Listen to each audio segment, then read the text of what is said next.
नमस्कार, आपण पाहतात JN न्यूज. पाहूया सविस्तर बातमी. कोरोची व धारवाडी जवळ स्विफ्ट डिझायर व बुलेरो धडक. जत शहरातील उपस्थित व्यापारीसह 7 जण जखमी.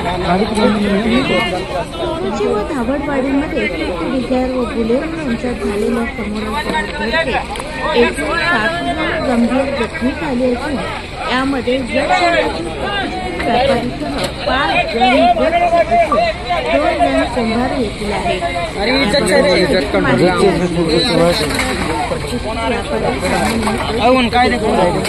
गाडीतून सांगलीला गेले. धावडवाडीमध्ये स्विफ्ट डिझायर व बुलेरो यांच्या समोरासमोर जोरदार धडक झाली. यामध्ये एकूण 7 जण गंभीर जखमी झाले. सर्व जखमींना उपचारासाठी शासकीय रुग्णालयात दाखल करण्यात आले.